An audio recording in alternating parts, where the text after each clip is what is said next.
Bonsoir. Bonsoir. Je suis très heureux de vous retrouver ici à cet endroit. Merci d'avoir accepté d'être avec nous. On peut rappeler très brièvement qui êtes-vous? Merci beaucoup pour la question, monsieur le journaliste.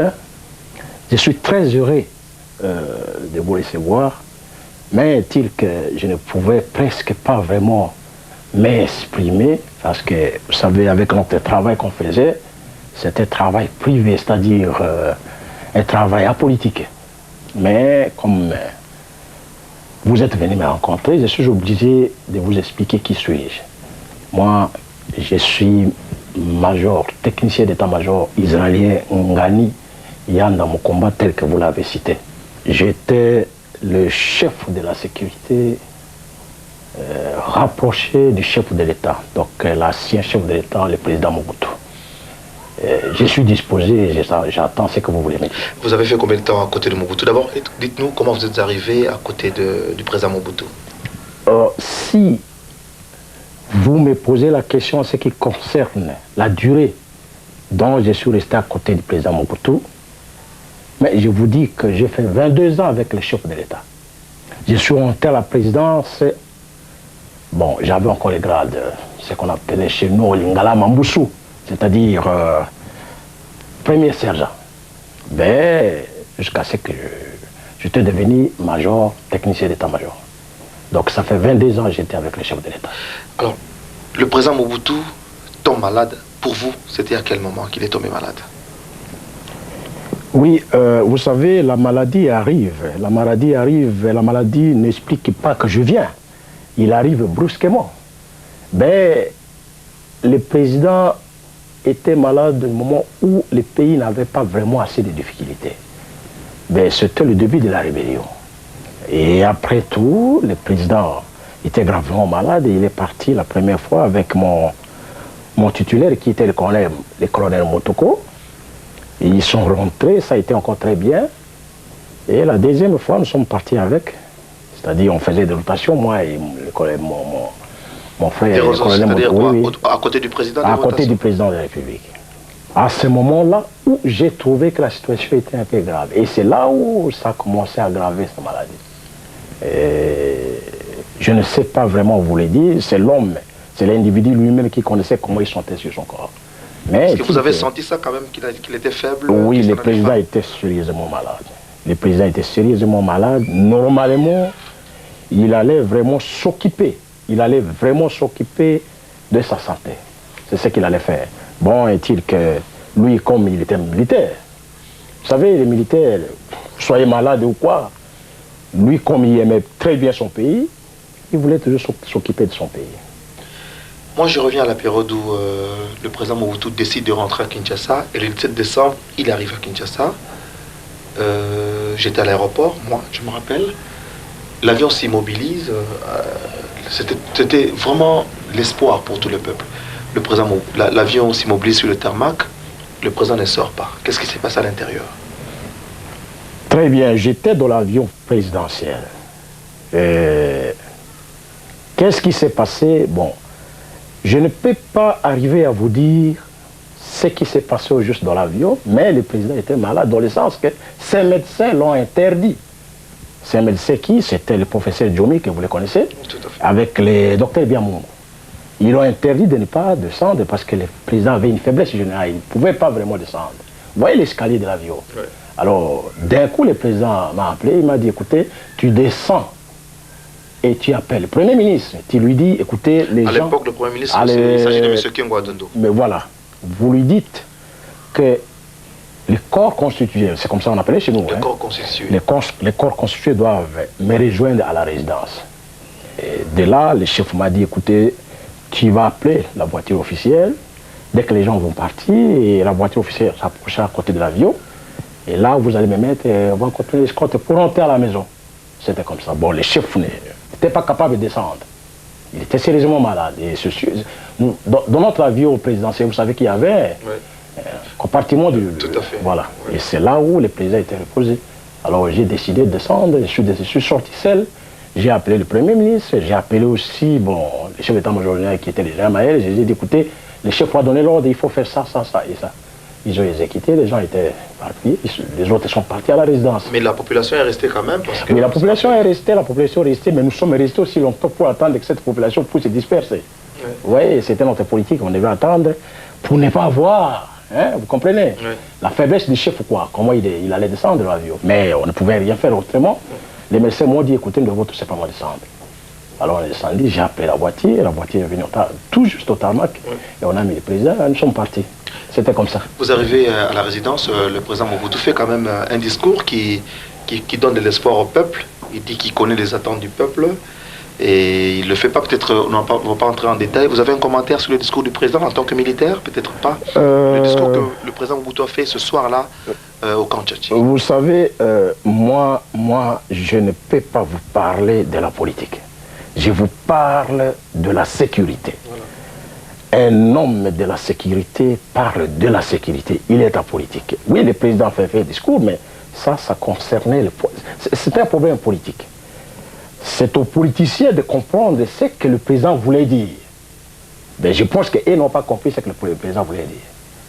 Vous voulez dire quoi, le président? Ah ben ça, moi, je ne peux pas arriver à vous dire au fond. Hein. Excusez-moi de ce côté-là. Mais il y en a d'autres qui ont compris que le président voulait dire quelque chose de sérieux. C'est-à-dire qu'il voulait s'occuper normalement de sa santé.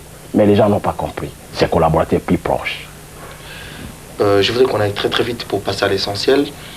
Nous sommes déjà tout le pays est pris. Et c'est vers Kinshasa que la rébellion à l'époque arrive. La FDL arrive à Kenge et avance. Alors, qu'est-ce qui s'est passé? Qu'est-ce que le président Mobutu a fait? Parce qu'on a vu que la rébellion était en train d'avancer. Le président Thabo Mbeki d'Afrique du Sud est arrivé pour essayer de faire des tentatives. Vous allez nous parler un peu de ce qui s'est passé sur Utenika, parce que vous étiez là. Mais, en fait, pour le président Mobutu, est-ce qu'il fallait rester ou il fallait céder le pouvoir? Tout à l'heure, vous m'avez posé une petite question. Revenons un peu en arrière. Vous m'avez dit, mais c'était une question politique. Mais vous avez très bien entendu que le président a dit on l'avait poignardé sur les dos. C'est-à-dire qu'il était malade. Voilà que les ennemis de notre peuple choisissent le moment où je suis terrassé par la maladie pour me poignarder dans le dos. Ces envahisseurs ont profité. Qui l'a poignardé là? Ah ben moi je ne peux pas vous en parler ici, excusez-moi. S'il vous plaît. Je m'excuse. Il parlait de ceux qui l'ont poignardé, c'est-à-dire quoi? Ses proches, sa famille ou vous de sa sécurité rapprochée? Non. On va arriver, je vais vous dire comment la sécurité a été innocente de cette corruption. Comprenez? Vous parlez de corruption. Mais moi je parle de corruption. Je l'ai dit ouvertement, je ne cache rien ici. Vous comprenez? Si la sécurité comprenait très bien ce qui s'est passé, mais vous alliez attendre quelque chose. On n'allait tout d'abord pas quitter Kinshasa. Vous comprenez? On n'allait pas quitter Kinshasa. Nous allions rester là-bas. Nous allions attendre à ce qu'on puisse venir prendre et le président et nous autres. Parce que nous avions prêté serment pour ça. Vous voyez? Mais si nous sommes partis, est-ce qu'on dépend... Vous savez, qu'est-ce qu'on appelle la sécurité? La sécurité quoi? C'est une partie de l'armée qui est détachée, une partie de l'armée de forces terrestres qui est détachée auprès de la présidence pour assurer sa sécurité. Vous comprenez? La présidence étant une institution. Voilà, exactement ça. Alors, la politique pour nous et la corruption de tout ce qui s'est passé, nous étions vraiment innocents de ça. Nous sommes le 16 mai 1977, 97 pardon. La population quinoise voit passer une série de bus avec les effets personnels du président et de sa famille. Le président doit partir à Guadeloupe. C'était facile pour que le président puisse partir à Guadeloupe. Pourquoi le président est parti à Guadeloupe? Qui lui a demandé d'aller à Guadeloupe? Vous avez raison de poser cette question parce que le 16, on appelait ça comment à l'époque? On appelait le Conseil supérieur militaire. Devrait se présenter à la résidence du président le soir pour qu'il puisse discuter, pour qu'il puisse faire un tour d'horizon de connaître comment parer à la rébellion. Vous voyez? Eh bien, il y avait des officiers généraux qui siégeaient sur ça. Et le Premier ministre faisait partie de ces conseils. Le général Likoulia. Le général Likoulia. Bon. Ils sont arrivés, mais le chef d'état-major général qui était le général Maël, en même temps ministre de la Défense nationale, était arrivé un peu en retard. Lui... arrivé en retard parce qu'il était en contact avec les rebelles, en fait. Je ne sais pas, je vais arriver, je ne sais pas. Si vous connaissez ça, vous êtes bien placé de me Non, dire. c'est une question que je Bon, pense. alors, qu'est-ce qui s'est passé de son retard?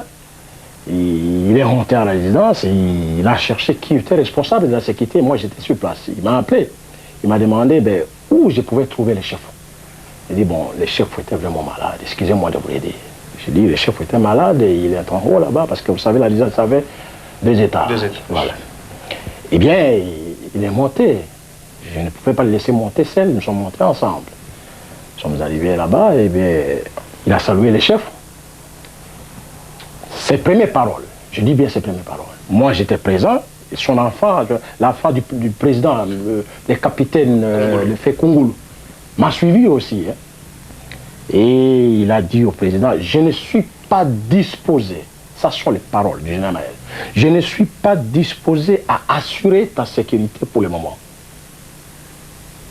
Je suis venu tout simplement vous dire, maréchal, excusez-moi, si vous pouvez vous déplacer d'ici pour aller à Gbado. Et à partir de Gbado, nous allons voir comment est-ce qu'on va parer à l'ennemi.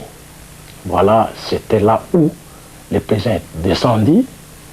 Et quand le président est descendu, tout de suite, il n'a pas posé d'autres questions au général Maël? Non, il n'a même pas répondu. Quand Maël a parlé de ça, il n'a même pas parlé quelque chose. Le président est descendu. Où étaient les autres généraux pendant ce temps? Ils étaient en bas dans le petit salon. Nous avions un petit salon là où on recevait tous les généraux, quoi. Là où je faisais, n'est-ce pas, mon travail. Bon, après, le président est descendu. Mais ça n'a pas pris du temps. Bon. Nous sommes sortis, ils sont restés, ça a pris au moins 5-6 minutes, ils sont sortis. Et le président m'a appelé, il m'a dit, écoutez, tu dois t'organiser, tu appelles ton chef, qui était le lieutenant-colonel Motoko. Il m'a appelé, il me dit, bon, tu t'arranges, vous vous arrangez à ce qu'on puisse aller à Gbado. Nous devons aller à Gbado. Et on n'a pas compris, bon, c'était un ordre, pour nous, c'était un ordre. Et moi, je devais retourner à la maison pour aller m'organiser, arranger ma valise ici de suite. J'ai appelé mon chef, j'ai dit, bon, vous restez, et moi, je n'ai pas arrangé ma valise. Je suis parti arranger ma valise, je suis rentré, lui aussi est parti arranger sa valise. Et dès là, nous sommes rentrés, c'était le départ. Comme vous avez vu, nous sommes partis. Vous êtes parti à Gbadolité. Oui. Ne parlons pas encore de ce qui s'est passé à Gbadolité, mais restons à Kinshasa. Oui. Est-ce que vous pouvez nous parler, nous donner votre version de fait? Comment le général Maël est mort? Qui a tué le général Maël? La communication de la mort du général Maël a été reçue par le lieutenant-colonel Barafundi qui était l'opérateur du président à Gbado. Et il m'a appelé. Il m'a dit, vous savez que le général Maël est mort? J'ai dit, mais il s'agit de quoi? Il dit, mais oui, il est mort, on a tiré sur lui. Bon. D'après les éclaircissements que nous avons eu, ça c'est moi qui vous l'ai dit, il devrait y avoir un officier supérieur de la DSP, Division spéciale présidentielle, qui a tiré sur les généraux. C'est qui? Je ne sais pas vous les dire, mais excusez-moi, je ne sais pas vous les dire. Il est en vie? Est-ce que, moi je ne suis pas à Kinshasa, moi, je ne sais pas, il y en a beaucoup qui sont morts. Est-ce que ce n'est pas Kungulu qui a tué le général Maël? Non, loin de là. Ça, je vous dis, monsieur, non. C'est pas le capitaine Kungulu? Kungulu venait voir le problème du général Maël, parce que c'est le général Maël qui l'a appelé, qui l'a téléphoné, qui a dit, je suis ici, mais les militaires de la DSP ne veulent pas que je puisse sortir. Pourquoi Maël était venu au Kanchachi? Pourquoi? Vous voyez, c'est ça la question que vous allez me poser. Maël était venu au Kanchachi si la décision du Premier ministre, qui était le général Likoulia. Maël a attendu que ça ne marchait plus Alors, il était obligé de venir dire aux militaires de Kachach, ne vous révoltez pas, restez calmes, malgré vos chefs sont partis, mais nos amis de Afdel arrivent, je sais comment est-ce que nous allons nous organiser pour qu'on puisse arranger l'armée et mettre les structures de l'armée en ordre. Vous voyez, c'est ce qu'il était venu dire. Mais dès son entrée, il a trouvé le général Ouezago qui était là-bas, qui était resté, parce que le général Djimbe était parti. Alors quand il a trouvé le général Ouezago l'a réussi quand même. En venant vers notre corps de garde sortie principale, de là, il y a un officier qui a commencé à crier, regardez le général Maher, il vient encore de Kachach pour dire ça, pour nous amener, pour qu'on puisse nous tuer, tout ça. Alors d'office, il a tiré sur le général Maher. Vous comprenez? Sur la tête. Vous voyez, première balle. Le général était tombé, le général Ouezago était à côté. Le général Ouezago, vous voulez intervenir, ça n'a pas tenu. Bon, que voulez-vous? Bon, ça, je vous dis, ce sont des informations que nous avons données au président, sûr. Et ça a été venu du général Ouezago lui-même. Vous voyez, c'était comme ça.